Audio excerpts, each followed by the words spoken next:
오늘 우리에게 주시는 말씀은 사도행전 2장 16절, 17절 말씀입니다. 이는 곧 선지자 요엘을 통하여 말씀하신 것이니 일렀으되 하나님이 말씀하시기를 말세에 내가 내 영을 모든 육체에 부어주리니 너희의 자녀들은 예언할 것이요 너희의 젊은이들은 환상을 보고 너희의 늙은이들은 꿈을 꾸리라. 아멘. 하나님의 말씀입니다. 오늘도 하나님의 말씀에 은혜 받으시고 또 새 힘을 얻으시고 승리하시기를 축원합니다. 여러분, 종교를 연구한 사람들, 또 학자들, 종교학자다 이렇게 이야기를 합니다. 종교학자들이 믿지 않는 비기독교인 종교학자들이 주장하는 것이 뭐냐면 이 세상의 모든 종교들은 핵심 가치들이 거의 유사하다는 겁니다. 사랑이라든지 절제라든지 겸손이라든지 평화라든지 이런 것이 있다는 거예요. 이런 것을 이제 기본 가치로 한다는 거죠. 기독교도 성령의 열매 같은 것이 있잖아요. 사랑, 희락, 화평, 오래 참음, 자비, 양선, 충성, 온유, 절제 이런 것이 거의 모든 종교들이 다 비슷하다고 얘기를 하는 겁니다. 이것은 뭐라고 얘기하냐면은 종교 혼합주의다 이렇게 이야기를 합니다. 그러니까는 모든 것이 다 섞여 있다는 것이죠. 다 가지고 있다는 겁니다. 그런데 이 종교 혼합주의는 한 시대에만 나타나는 것이 아니라 인류가 시작되면서 계속해서 나타나는 것이 종교 혼합주의입니다. 기독교에서는 대표적으로 이스라엘 백성들이 출애굽한 다음에 가나안 땅에 들어가거든요. 거기에 바알신이라고 하는 나중에 이제 이스라엘 백성들이 바알신을 섬기기도 하잖아요. 가나안의 바알신이라고 하는 것이 가나안의 모든 신들, 우상들을 다 이렇게 짬뽕 시켜 놓은 겁니다. 믹스업 시켜 놓은 거예요. 근데 이스라엘 백성들은 가나안 땅에 들어갔을 때 이들은 여호와 하나님을 믿습니다. 그러니까 여호와 하나님도 바알신 안에 들어오게 만드는 거죠. 그러니까 이 이스라엘 백성들이 막 헷갈리는 겁니다. 그래서 바알신을 막 섬기기도 하고 그런 일들이 있었던 것이죠. 중국 위난성에 나시족이라고 하는 소수 민족이 살고 있어요. 거기에 이제 백사벽화라고 하는 그들이 굉장히 자랑하는 벽화가 있습니다. 거기에 보면은 이렇게 불교의 승려 그림도 있고 라마교의 승려도 있고 또 도교의 승려도 있는 겁니다. 그러니까 이게 뭐냐면 이건 무엇을 뜻하냐면 이 나시족의 생존 방법을 보여주고 있습니다. 그러니까 나시족은 굉장히 약한 족속 민족이었어요. 그러니까 예를 들어서 한족이 쳐들어오면은 우리는 불교를 믿습니다 해서 살아남는 거죠. 티베트 사람들이 쳐들어와요. 그럼 우리는 라마교를 믿습니다 해서 목숨을 건지는 거죠. 또 이상한 정체불명의 사람들이 오게 되면은 우리는 도교를 믿습니다 해가지고 살아남는 겁니다. 그러니까 이렇게 모든 종교를 다 섞어 놓으면 된다고 하는 종교 혼합주의, 이런 것이 알게 모르게 현대를 살아가는 우리 그리스도인들에게도 많이 잠재되어 있다는 겁니다. 그런데 우리가 분명히 알아야 될 것은 뭐냐면 혼합주의는 능력이 없습니다. 거의 모든 종교에는 이런 것이 있지만은요, 우리 타종교와 기독교의 아주 결정적인 차이점이 있습니다. 그러니까 타종교는 뭐냐면은 모든 가치를 사람의 힘으로 이루겠다는 겁니다. 기독교는 사람의 힘이 아니라 하나님으로부터 오는 은혜입니다. 그러니까 출발점이 완전히 다른 겁니다. 하늘과 땅 차이예요. 출발이 땅에서부터 오느냐, 인간에게서부터 오느냐, 아니면 하늘에서부터 오느냐라고 하는 거죠. 그러니까 사람의 힘으로 얻는 것은 종착점이 자기입니다. 근데 하나님의 은혜는 종착점이 어디냐면 내가 아니에요. 하나님께서 주시는 은혜가 있으면, 블레싱이 있으면 그것은 반드시 흘러가게 되는 겁니다. 그래서 우리 기독교에서 많이 찬양도 하고 하는 것이 뭐냐면 축복의 통로다 하는 겁니다. 맞아요. 기독교는 축복의 통로가 되는 겁니다. 내가 복음을 들었어요. 복음을 들었으면 그것은 반드시 흘러가게 되면 전도와 선교를 하게 되는 것이죠. 하나님께서 나에게 축복을 주셨어요. 블레싱을 주셨어요. 그럼 그것이 흘러가게 되면 이웃을 섬기는 것이고 또 구제도 하게 되는 겁니다. 보통의 종교의 출발은 나 자신이 되는 겁니다. 그러니까 내가 내 능력을 발휘하는 거죠. 그러니까 내가 복을 누리고 그래서 내가 나를 변화시켜 가는 겁니다. 그러니까 반면에 기독교는 내가 나를 변화시키는 것이 아니라 바로 이거야. 성령께 사로잡히는 겁니다. 내가 예수 믿고 구원받았으면 성령이 내 안에 있습니다. 그 성령께 내가 사로잡히게 되면 성령의 권능으로 내가 변화되어 가는 것입니다. 그래서 인간의 열매가 아니라 이것을 성령의 열매다 이렇게 이야기하고 있는 겁니다. 완전히 다른 거죠. 그러니까 여러분 오래 믿었다고 하면서도 믿음이 자라나지 않아요. 시험이 오면 믿음이 자라나지 않는다라고 하는 것은 시험이 오거나 뭐 어려움이 오거나 그러면은 내 믿음이 여지없이 막 사라져 버리는 겁니다. 믿음 생활을 한다고 하는데 팍팍 쓰러져 버리는 것이죠. 그러니까 대부분의 이런 사람들의 특징은 뭐냐면 내 힘으로 믿겠다라고 하는 겁니다. 내 힘으로 믿으면요 힘이 드는 거죠. 그렇죠. 사는 것 자체가 힘이 드는데 믿음 생활도 힘이 드는 겁니다. 그러니까 나중에 세상의 모든 짐을 자기가 다 짊어지는 것처럼 살아갑니다. 성령이 없으니까 그런 거죠. 그러니까 정말 피곤합니다. 그러니까 여러분 살기 힘들고 사역하기 힘들고 뭔가 믿음 생활이 힘든 것 같은 분들은 먼저 붙들어야 될 것이 있어요. 그것은 뭐냐면 내가 내 육신의 힘을 없는 것, 그건 어느 정도 필요하지만 그것은 영원하지 않아요. 그러니까 내가 회복되기 위해서는 그것은 뭐냐면 성령님께 붙들려야 되는 것이죠. 성령으로 충만해져야 하는 겁니다. 그렇기 때문에 성령으로 충만하다라고 하는 것은 반드시 기도의 자리에서 해결이 되는 겁니다. 기도하면 보혜사 성령이 있어요. 그러니까 보혜사 성령이 나와 함께 하는 것이고, 그럼 내가 그에게 붙잡히게 되면 나는 성령으로 충만한 사람이 되는 것입니다. 그러니까 우리는 항상 성령으로 충만케 해주세요, 성령으로 충만케 해주세요, 우리가 부르짖지 않습니까? 여러분 성령으로 충만하시기를 축원합니다. 아멘. Be filled with Holy Spirit. 성령으로, 하나님의 영으로 가득 차야 한다는 것입니다. 성령을 만난 사람들의 특징이 있습니다. 그것은 뭐냐면 영적으로 내가 충만해지는 겁니다. 영적으로 충만해지잖아요. 그럼 의기소침해서 벗어납니다. 영적으로 충만해져, 성령으로 충만해지면 의욕이 생겨요. 힘이 생기는 겁니다. 에너지가 넘치게 되는 겁니다. 그런데 이 힘, 능력, 에너지, 이것은 세상으로부터 오는 것이 아니에요. 성령의 충만함으로 말미암아 하나님의 영이 내 안에 있어요. 충만해져요. 그러면은 내 안에 생기는 것이 있는데 그것은 뭐냐면 열정이라고 하는 겁니다. 그러니까 열정이라고 하는 것이 무슨 뜻이냐면 패션, 세상에서는 패션, 열정, 이렇게 뭔가 열심히 몰두해서 하는 것이라고 얘기하잖아요. 근데 우리 기독교에서 말하는 열정이라고 하는 것은 조금 다릅니다. 기독교에서 말하는 열정이라고 하는 것은 성령이 나를 부어주시면, 오순절 마가의 다락방에 임하였던 그런 성령이 나에게 임하게 되면은 내가 가만히 있을 수 없는 것이죠. 그래서 성령이 임했다라고 하는 것은 뭐냐면 하나님께서 나에게 뭔가 부어주시는 거예요. 하나님께서 나에게 주신 것이 있다면은 내가 열정을 가지고 살아간다라고 하는 것은 하나님께서 부어주신 것을 가지고 살아가게 되는 것이 하나님의 백성으로서 정확하게 살아가고 있는 겁니다. 그러니까 열정이라고 하는 뜻은 뭐냐면 하나님께서 나에게 주신 것이 내 삶 속에서 정확하게 그것이 드러나게 되는 겁니다. 그러니까 열정적으로 사는 사람 성령 충만하여, 그러니까 이런 사람을 또 뭐라고 얘기하냐면 하나님의 창조 질서에 순응하는 겁니다. 그러니까 하나님께서 나를 만드신 목적이 있거든요. 그 목적대로 살아가게 되는 겁니다. 이게 열정적으로 살아가는 것이죠. 하나님께서 나를 만드신 목적을 이루어가게 됩니다. 그래서 여러분 성령으로 충만하게 되면 하나님이 주신 잠재력과 은사가 막 드러납니다. 그 은사들을 열정적으로 사용하게 되죠. 그래서 오늘 첫 번째 메시지입니다. 다 같이 읽어볼까요? 시작. 성령을 받으면 패션, 열정이 생겨나게 되는 겁니다. 예수 믿는 사람들이 오해하지 말아야 될 것이 있어요. 그것은 뭐냐면 하나님이 성령을 주시면 성령의 열매도 저절로 나타나게 되는 거라고 생각을 합니다. 아니죠. 성령으로 충만하게 되면은 열정이 생기는데 은사와 잠재력이 막 흘러나게 됩니다. 그러니까 성령으로 충만한 사람은 나에게 은사가 발견이 돼요. 그 은사를 가지고 내가 섬기는 겁니다. 내가 순종하는 것이고 내가 충성하며 살아가는 것입니다. 여러분 달란트 비유가 있잖아요. 마태복음 25장에 5달란트, 2달란트, 1달란트 받은 사람이 있습니다. 그러니까 5달란트와 2달란트 받은 사람은 하나님께서 나에게 주셨어요. 은사를.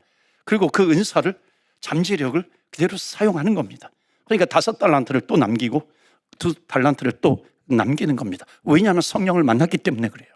성령을 만났기 때문에, 성령으로 충만하기 때문에 하나님이 주신 그 열정을 가지고 섬기게 되는 겁니다. 최선을 다해서. 근데 1달란트 받은 사람은 그렇게 하지 않아요. 그냥 비교하면서 왜 나는 1달란트를 주었냐고 그러면서 그것을 땅에 묻습니다. 하나님께서 나에게 은혜를 주셨고 은사를 주셨고 달란트를 주셨고 그 열정도 주셨는데 그것을 전혀 사용하지 않습니다. 그 땅에 묻었다라고 하는 겁니다. 왜 그래요? 성령을 제대로 만나지 못한 거예요. 성령으로 충만하지 않은 겁니다. 그러니까 제대로 된 자기 인생을 살아가지 못하는 겁니다. 그렇기 때문에 우리는 정말로 많은 잠재력과 은사, 가능성 이것을 가지고 있습니다. 그런데 성령을 만나지 못했어요. 성령이 내 안에 있지만 성령으로 충만하지 않아요. 그러니까 어떻게 되냐면 우울해지는 겁니다. 뭔가 문제를 만나면 내가 밤낮 우울하게 있어요. 얼굴에도 우울한 사람들 보면 얼굴에 이게 그림자가 막 드리워져 있잖아요. 어깨를 이렇게 쭉 늘어뜨리고 살아가는 겁니다. 그러니까 할 수 있는 것이 천지에 지천에 깔렸는데도 불구하고 나는 못해 무엇을 해야 될지 모르는 겁니다. 왜 그렇습니까? 성령을 만나지 못한 인생이라는 겁니다. 성령으로 충만하지 못하게 했다라고 하는 것이죠. 마귀의 역할이 있어요. 제가 반복해서 말씀드리지만 마귀의 역할은 크게 두 가지입니다. 하나는 예수 믿지 않는 사람, 예수 믿지 못하게 하는 거죠. 또 하나는 뭐냐면 예수님을 믿었어요. 그러면은 믿음이 자라나지 못하게 하는 겁니다. 여하튼 막어요. 주님을 닮아가지 못하게 만드는 겁니다. 그 방법이 뭐냐면 성령으로 충만하지 못하게 만드는 것이죠. 그러니까 예수 믿는 사람은 성령으로 충만하게 되면 하나님께서 주신 은사와 탤런트를 가지고 열정적으로 살아갑니다. 그런데 그렇게 살지 못하게 하는 거죠. 그러니까 사단은 계속해서 방해하고 있습니다. 저와 여러분 성령 충만하여 정말 하나님께서 주시는 은사를 가지고 탤런트를 가지고 열정으로 살아가시는 저와 여러분 되시기를 주의 이름으로 축원합니다. 아멘. 이게 열정이에요. 열정은 하나님이 주시는 거예요. 그렇기 때문에 그 열정을 가지고 살아갈 수밖에 없는 겁니다. 그러면 그 인생은 제대로 된 인생을 살아가게 됩니다. 여러분 성령을 만나면 영적인 삶을 왜 그렇게 살아갈 수 있는가요? 여러분 성령으로 충만하게 되면 오늘 세 번째 시간이잖아요. 성령 시리즈. 첫 번째는 성령이 나를 변화시키는 성령님. 두 번째 주는 나를 다스리시는 성령님. 오늘 세 번째 내 삶에 열정을 주시는 성령님입니다. 그러니까 성령님이 우리에게 열정을 주시면요 반드시 뭐가 나타나게 되냐면은 그 사람의 현장과 목표를 하나님께서 주십니다. 사도행전 1장 8절 보시면 성령이 너희에게 임하시면 너희가 권능을 받아요. 그러니까 성령으로 충만해졌어요. 권능을 받았어요. 예루살렘과 온 유대와 사마리아. 예루살렘과 온 유다 이거는 뭐냐면 현장이에요. 예루살렘이라고 하는 현장을 하나님께서 주신 것이죠. 사마리아도 현장입니다. 땅끝도 현장입니다.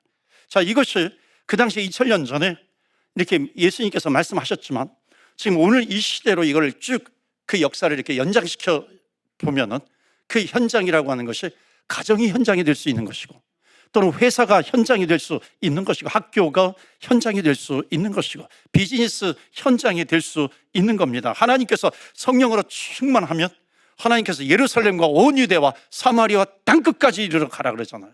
하나님께서 그 현장에서 나를 열정적으로 성령으로 충만하여 그 열정을 불태우게 만드신다는 겁니다. 그 인생을 살게 하시는 거죠. 그런데 악한 영, 어두움의 영, 그 사단은 계속해서 그들이 하는 것이 뭐냐면 또 믿음 자라나지 못하게 하기 위해서 현장과 우리를 이렇게 분리시켜 버리는 겁니다. 현장 속에 믿는 사람이 들어가야 되는데 들어가지 못하게 해요. 그러니까 믿음 따로, 현장 따로입니다. 그런데 성령님은 우리에게 현장을 주셨다는 겁니다. 그것을 믿고 사는 사람과 그렇지 않은 사람은 하늘과 땅 차이가 되는 거죠. 그 현장과 함께 또 하나 주신 것이 있는데 그것은 뭐냐면 목표입니다. 목표를 다른 말로 하면 비전이 될 수도 있고 사명이 될 수도 있습니다. 예루살렘과 온 유대와 사마리아와 땅끝까지 이르러 그 다음에 주시는 것이 뭐냐면 내 이름으로 하나님의 증인이 되라라고 하는 주의 증인, 예수 그리스도의 증인, 하나님의 증인이 되라고 하시는 그 목표를 주시는 겁니다. 여러분 보세요. 목표가 있는데 왜 이 열정이 안 생기겠습니까? 내가 성령으로 충만해요. 하나님께서 나에게 은사를 주셨어요. 열정을 주셨어요. 당연히 열정적으로 열정이 그 인생 가운데 불타오르게 하는 거죠. 학자들이 그런 얘기를 해요.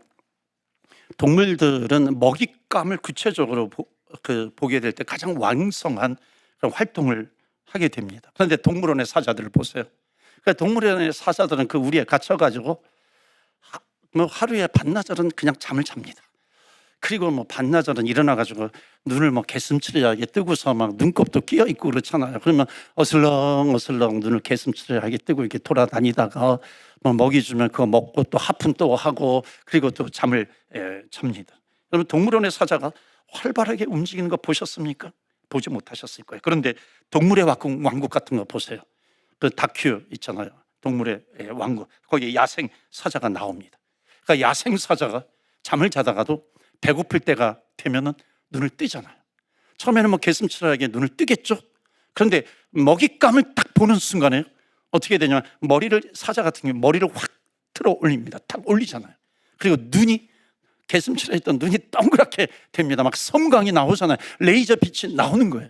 그 먹잇감을 향해 가지고 내 모든 에너지를 다 끌어당깁니다. 그리고 아주 전속력으로 손살같이 달려가잖아요. 그래서 먹잇감을 이렇게 쟁취합니다. 그러니까 먹잇감을 보았기 때문에 그런 거죠. 여러분, 동물도 보면은 하물며 동물도 뭔가 자기에게 이렇게 있는 힘을 발휘하는데, 하물며 하나님께서 지으신 하나님의 백성은 어떻겠습니까? 우리에게도 목표가 생기게 되면 그때부터 우리 안에 숨겨져 있는 그리스도인의 그 열정, 패션, 이런 것이 살아나게 되는 겁니다. 그렇기 때문에 하나님의 백성은 목표가 있어야 됩니다. 다른 말로 하면 비전이 있어야 되는 것이죠. 미션, 이 사명이 있어야 하는 겁니다. 그 하나님께서 주시는 비전이라야 하는 것입니다. 그러니까 그 목표가 있어요. 비전이 있어요. 그 열정이 살아나는 겁니다.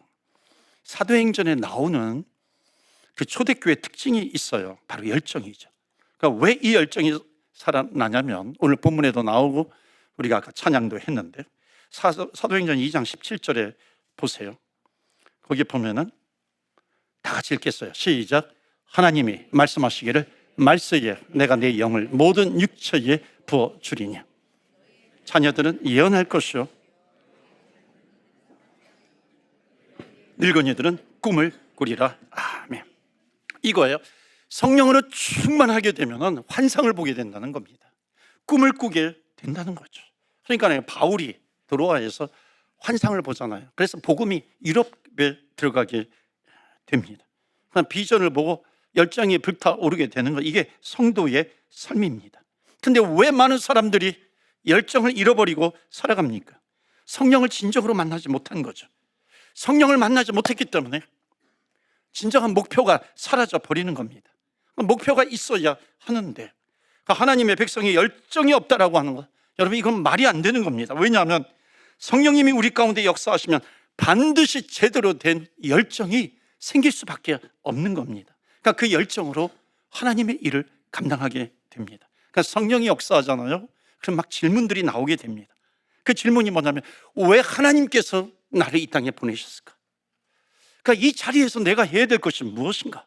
하나님의 뜻은 무엇이고, 나를 왜 밴쿠버에 보내셨는가? 우리 교회를 향하신 하나님의 사명이 무엇인가? 어디 길 잃은 양들이 없는가? 그들을 주님께로 데려와야 하는데, 그러니까 성령이 역사하면 가만히 있지를 못합니다. 절대로 그 자리에 머무를 수가 없는 거죠. 이게 초대교회의 모습입니다. 그러니까 성령이 너희에게 임하시면 너희가 권능을 받고 예루살렘과 온 유대와 사마리아와 땅끝까지 이르러 내 증인이 되라라고 하는 겁니다. 그러니까 성령이 임하시면 권능이 있어요. 그러면은 예루살렘과 그래요. 굉장히 중요한 말씀들이 여기 사도행전 1장 8절에 굉장히 많이 담겨져 있습니다. 그러니까 성령이 임하게 되면 그 현상이 어떻게 나오냐면은 예루살렘과 이렇게 돼요. 예루살렘만이 아니에요. 예루살렘이라고 하는 한계를 뛰어넘습니다. 그리고 온 유대라고 하는 한계를 또 뛰어넘습니다. 그래서 사마리아가 끝인가요? 아니죠. 그 한계를 뛰어넘는 겁니다. 그리고 땅끝까지 가는 것입니다. 그러니까 성령으로 충만해요. 성령의 권능을 받게 되는 사람은 계속해서 새로운 곳을 향해서 나가게 되는 겁니다. 그러니까 성령이 임하게 되면 부딪히게 돼요. 예루살렘이라고 하는 것이 부딪히게 되는 것이고, 온 유대에 부딪히게 되는 것이고, 또 사마리아에 부딪히게 되는 것이고, 또 땅끝에 부딪히게 되는 겁니다. 부딪히게 되지만은 성령이 임하게 되니까 그것을 뚫고 나가는 거예요. 부딪히게 되고 나를 막고 있는 거, 그 한계죠.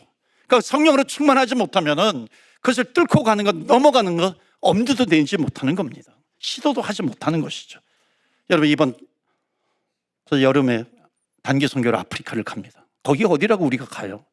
그 다음에 또 올드 크로라고 하는 원주민 마을 처음으로 갑니다. 거기는 육로가 없어요.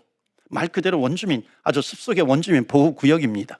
비행기를 2번 타고 가는 곳이죠. 여러분, 그곳에 가서 우리가 복음을 전합니다. 어떻게 우리가 그런 곳에 가서 복음을 전하겠어요? 성령이 너희에게 임하시면 권능을 받고 열정이 생기는 겁니다. 한계를 뛰어넘어가 버리는 거죠. 예루살렘이라고 하는 한계, 사마리아라고 하는 한계, 밴쿠버라고 하는 한계, 이 한계를 뛰어넘어가는 겁니다. 원래 초대교회는 예루살렘에만 머물려고 했어요. 베드로가 그랬거든요. 그러니까 사도행전을 열면 성령으로 충만한 베드로가 나오게 되잖아요. 그럼에도 불구하고 그 베드로는 어떻게 돼요? 처음에는 자기 민족 유대인들에게만 복음을 전하는 줄 알았어요. 그런데 하나님께서 환상을 주십니다.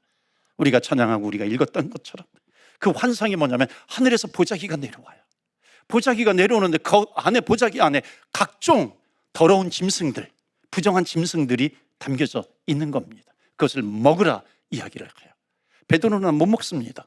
그러니까 유대인들은 더러운 짐승 취급을, 그러니까 유대인들이 그 더러운 짐승, 이방인을 더러운 짐승으로 취급한 겁니다. 나 그것을 먹지 않습니다.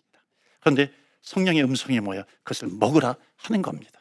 이게 예루살렘이라고 하는 한계를 뛰어넘는 순간이에요. 그래서 베드로가 고넬료라고 하는 이방인을 만나게 됩니다. 그리고 예루살렘이라고 하는 한계를 뛰어넘어서 복음을 전하게 됩니다. 성경에 있는 어떤 인물이든지요, 한계를 뛰어넘습니다. 성령 받으면 한계를 뛰어넘는 겁니다.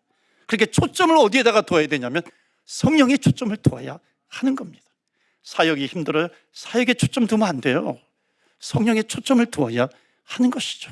전도하기가 힘들어요? 전도하는 것에 초점을 두면 안 됩니다. 성령에 초점을 두어야 하는 거죠. 모세가 홍해바다를 건너갑니다. 여러분, 홍해바다가 어디라고 거기를 건너가요? 성령으로 충만하니까 홍해를 건너죠. 광야를 지나가죠. 가나안이라고 하는 곳까지 가게 되는 겁니다. 새로운 일들을 계속 시도하는 것이, 바울 말할 것도 없고요, 다윗 말할 것도 없고요, 아브라함 마찬가지입니다. 그래서 오늘 2번째 메시지 한번 보시겠어요? 다 같이 읽겠습니다. 시작. 성령이 임하면 열정이 생기고 열정이 있으면 자기의 한계를 뛰어넘게 된다는 것입니다. 그런데 마귀는 자꾸만 하나님이 주신 그 꿈을, 환상을 아주 개꿈 취급하는 겁니다. 그 개꿈이야, 개꿈. 목표를 주시는데 마귀는 자꾸만 한계에 묶이게 되는 겁니다. 뭔가 보이지 않는 끈으로 이렇게 묶어버려요. 움직이지 못하게 만드는 겁니다. 너의 한계는 거기야. 너는 거기까지야. 너는 안 돼, 안 돼. 될 수가 없어. 봐, 너를 돌아봐. 너가 가진 것이 뭐가 있어? 너 나이에 무슨 일을 할 수 있겠어? 너가 가진 것이 뭐가 있어? 한번 돌아봐. 너의 학력으로는 안 돼. 너 돈을 가지고 있는 것도 없잖아. 안 돼, 안 돼. 못해, 못해. 마귀의 전략이에요. 한계에 묶이게 만드는 겁니다. 사랑하는 성도 여러분, 성령이 역사하면 한계를 뛰어넘는 줄 믿습니다. 아멘. 여러분, 세상에서 말하는 그런 열심, 열정, 그걸 가지고서 한계를 뛰어넘는 게 아니에요. 성령이 임하시면, 성령이 임하면 담대함이 생기거든요. 그러니까 마귀가 역사해요. 예수 이름으로 명하노니 마귀는 떠나갈지어다, 떠나갈지어다. 외칠 수 있는 담대함이 어디 있어요? 나에게 나오나요? 그렇지 않죠. 성령이 나에게 임하시면 입니다. 그래서 여러분, 혹시 한계에 묶여 있습니까? 나이라고 하는 한계, 건강이라고 하는 한계, 여러분, 자기 조건, 성령 임하면 그것을 뛰어넘어가게 됩니다. 내게 능력 주시는 자 안에서 내가 모든 것을 할 수 있다. 이것은 뭐냐면 내 한계를 뛰어넘을 수 있는 겁니다. 내 힘으로 아니에요. 하나님께서 주시는 힘으로 갈 수 있다는 겁니다. 그렇기 때문에 성령 충만케 해주소서 기도합니다. 그러면 성령으로 충만하다라고 하는 것이 뭐냐면 흘러가는 거예요. 성령이 있어야, 임하게 되면 흘러갑니다. 하나님의 은혜가 나에게 임해요. 기독교인의 특징은 뭐냐면 그 목적이 내가 아닙니다. 은사가 내가 목적이면요, 내가 받은 은사를 가지고 자랑하고 다니잖아요. 그게 아니에요. 하나님께서 나에게 은사를 주셨으면 그것이 흘러가야 되는 겁니다. 땅끝까지 흘러가야 하는 것이죠. 하나님께서 나에게 블레싱을 주셨어요. 그것이 흘러가야 하는 겁니다. 나이가 80 넘으신 분이 형편이 여유가 없으신데도 불구하고 막 이렇게 베풀면서 사는데, 제가 한 번 그랬어요. 권사님, 그 나이에 좀 받으시면서 살아야죠. 아니에요. 이 나이에도 내가 베풀 베풀면서 살아가는 것이 얼마나 큰 축복인지 모릅니다. 여러분, 우리는 세상에 필요를 채우는 사람이 되어야 될 줄로 믿습니다. 아멘. 근데 필요를 채우는 것 잘 생각하셔야 돼요. 하나님께서 나에게 은혜를 주시면 그것이 흘러가는 겁니다. 가정에서 내가 가정의 필요를 채우는 것이고, 회사에서도 회사의 필요를 채우는 것입니다. 그러면 필요를 채우려고 하면요, 성령으로 충만해져 잠재력이라든지 은사들이든지 이런 능력들이 막 샘솟듯이 올라오게 되는 겁니다. 교회도 마찬가지예요. 교회도 필요를 채울 수 있는 사람이 되시기를 바랍니다. 여러분, 교회의 필요를 채우는 사람이 누구예요? 성령으로 충만한 사람이 되는 겁니다. 성령 충만한 사람은 성령 충만한 기도를 통해서만 이루어지게 되는 거죠. 그러니까 성령으로 충만한 사람은 계속해서 기도를 확산시켜 나가는 겁니다. 교회가 필요로 하는 사람이 또 누구예요? 선교의 일꾼이 필요로 하는 겁니다. 여러분, 인재라고 하는 말이 있잖아요. 인재라고 하는 말은 어떤 뛰어남이 있다라고 하는 거죠. 근데 참 인재가 뭔지 아세요? 그것은 필요를 채워주는 사람입니다. 각 직장에서든지 교회에서든지 가정에서든지 필요를 채우는 겁니다. 그러니까 필요를 채우게 되면 하나님의 백성이 인재가 되는 겁니다. 그러니까 인재가 되어서 하나님께 영광을 올려드리는 겁니다. 여러분이 인재가 되기를 원하십니까? 아멘. 성령으로 충만하십시오. 열정적으로 필요를 채우시기를 바랍니다. 그래서 마지막 세 번째 메시지 다 같이 읽겠습니다. 시작. 성령 충만하면 열정적으로 필요를 채웁니다. 열정적으로 필요를 채워요.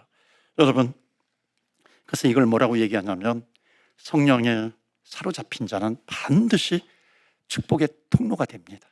하나님께서 나에게 성령을 부어주셨기 때문에 그것이 흘러가게 되어 있고, 하나님께서 나에게 은혜를 주시면 그것이 흘러갑니다. 복음을 주시면 그것이 흘러가는 겁니다. 축복 중에 축복은 뭐예요? 예수 그리스도의 복음이거든요. 예수님을 믿음으로 말미암아 내가 그 복음으로 구원을 받았는데 아직까지 내 주변에 보면 예수 그리스도의 복음이 필요로 하는 사람들이 너무나도 많은 거예요. 그것이 흘러가게 되는 겁니다. 베드로 기억나시나요? 지지난주 벌벌벌 떨고 성령으로 충만하지 못하니까 예수님을 배반하잖아요. 성령으로 충만하니까 어떻게 해요? 3,000명, 5,000명 앞에서 담대하게 예수의 복음을 전합니다. 잡혔어요. 잡혀가지고 너 복음 전하지 마. 그러니까 내가 사람의 말을 들어야 될 것이냐, 하나님의 말씀을 들어야 될 것이냐, 완전히 차이가 나는 겁니다. 여러분, 현대 기독교인들의 문제가 뭐냐면 나약해지는 거예요. 용기를 다 잃어버립니다. 핍박이 있으면 핍박을 당연하게 받아들여요. 예수 때문에, 예수 믿는 것 때문에 불이익을 당하게 되면 적당하게 타협을 해버립니다. 조그만 손해에도 벌벌벌 떠는 그런 모습들이 있어요. 여러분, 성경은, 그런데 크리스천들이요, 그런 모습을 갖지 말라고 하는 겁니다. 하나님이 우리를 위하시면 누가 우리를 대적하리요? 로마서 8장 31절에 나와 있습니다. 사랑하는 성도 여러분, 성령님을 만나시고 성령으로 충만케 되시고 어떤 나에게 있는 한계, 주님께서 주신 열정이 있기 때문에 그것을 뛰어넘음으로 주의 나라를 이루어 가시기를 주 예수 그리스도 이름으로 축원합니다. 아멘. 간절하게 한번 우리 기도합시다. 하나님, 성령으로 충만케 하여 주시옵소서. 내가 불안하고 떨리십니까? 기도하세요. 성령으로 충만케 하옵소서. 한계에 부딪혀 있습니까? 기도하세요. 성령으로 충만케 하여 주시옵소서. 그래서 하나님, 한계를 뛰어넘고 주님께서 주신 능력과 은사를 가지고, 여러분, 세상은 우리가 찬양한 것처럼 영적인 전쟁터입니다. 영적인 전쟁터에서 승리하는 길은 뭐냐면, 여러분, 성령으로 충만하여 성령 충만케 해주셔서 하나님께서 나에게 주신 은혜 가지고 하나님 싸워 나가겠습니다. 승리하겠습니다. 이것이 영적 전쟁에서 승리하는 겁니다. 그렇기 때문에 이 시간에 기도할 때 가장 중요한 거, 성령으로 충만케 하여 주옵소서. 다 같이 주의 이름 부르며 기도하며 나아갑니다. 주여.